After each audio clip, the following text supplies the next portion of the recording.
Hola, buenos días, ¿cómo están? Hoy quiero empezar contándoles o diciéndoles que voy a tener, como ya había anunciado, un live hoy a las 5 de la tarde. Cambian dos cosas con respecto a ese live. Cambia la hora, que antes yo lo había planteado para las 8 de la noche y lo voy a poner para las 5 de la tarde. Y cambia la plataforma. Ya no lo voy a hacer en Facebook, sino que lo voy a hacer en Instagram. La razón del cambio es que Instagram me parece una plataforma un poco más accesible y en donde más gente está operando en este momento, con lo cual les voy a pedir que me sigan en Instagram los que quieran participar de ese live, @nicovelco, Nico Vel de Velázquez, Co de Correa. Ahí me pueden seguir y a las 5 de la tarde estaré ahí. También cambié la hora porque anoche estuve en un live con mi gran amiga Natalia Baine y era justamente a las 8 de la noche y hubo muchas caídas como de la comunicación, interrupciones, gente que no se pudo conectar. Entonces, consultando con mi cuñada Iliana Almaguer, que es una experta en redes sociales, me recomendó que quizá la hora de las 5 de la tarde podía ser una buena hora para la gente y pues sobre todo para la red. Entonces será a las 5 de la tarde, Instagram, @Nicovelco. Voy a poner todo eso por escrito de todas maneras.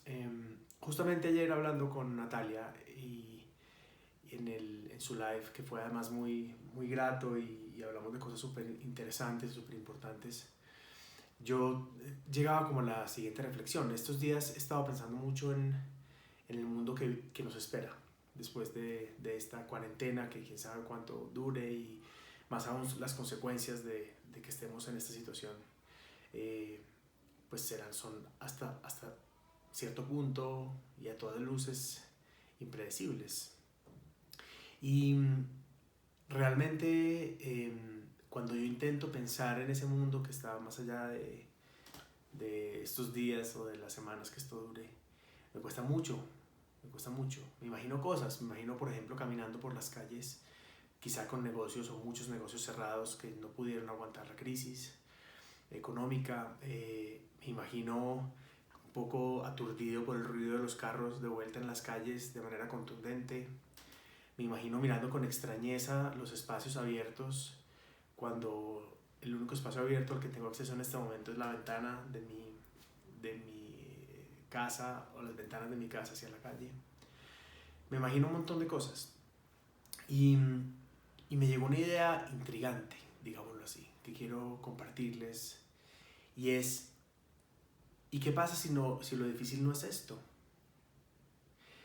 Porque generalmente, y esto ya lo he hablado un poco en los videos anteriores, nos relacionamos con esto como esto es lo difícil, luego volverá lo normal. Pero ¿y qué pasa si lo difícil es lo que viene? Y si lo difícil fuera lo que viene, ¿esto qué es? Y a mí me surge una respuesta o una posible respuesta a esa pregunta que no solo me parece interesante, sino que me invita. Y es que quizá este momento es un momento de preparación. Es un momento en el que estamos invitados e invitadas a prepararnos para algo. Se dice mucho y se está volviendo casi un lugar común que el mundo al que vamos a volver pues, no va a ser el mismo. Y, y punto. Y yo realmente creo eso. Yo realmente creo que el mundo al que vamos a volver es un mundo en el que muchas prioridades van a ser revisadas. Sí, va a haber agendas muy poderosas que van a intentar simplemente devolver el mundo a lo que siempre ha sido. Pero yo creo que va a ser imposible. Yo creo que hay un movimiento global muy poderoso, también representado, por ejemplo, por las marchas estudiantiles y de la gente en general en Latinoamérica y en diferentes partes del mundo. Y por otro tipo de movimientos de orden, por ejemplo, ecológico, ambiental. En fin, hay un movimiento, hay una ebullición que viene dándose y que a partir de este momento se va a dar con muchísima más fuerza. Porque para la mayoría de la gente del mundo, y esto es un fenómeno mundial, va a ser inaceptable que nos volvamos a encontrar una vez más con una situación en la que tenemos miles y miles y miles de millones de trillones de dólares invertidos en armamento y estemos rogando por ventiladores para las personas, para que las personas no se mueran, o por camas de cuidados intensivos, y en general por un sistema de salud que sea más digno y más confiable. Cada vez lo vamos a aceptar menos, cada vez nuestras voces se van a levantar más. Y no quiero ponerme ni mucho menos político aquí, no es mi visión, no es mi tema, no es mi foco de interés. Mi foco de interés es la conciencia. Pero sabiendo que vamos a volver a un mundo diferente, aunque no sepamos muy bien cómo va a ser ese mundo. Sabiendo que eso es una realidad. Quizá este momento es el momento de preparación. Quizá este momento es el momento en el que todos estamos invitados a preguntarnos a nosotros mismos: ¿quién quiero ser en el mundo que viene?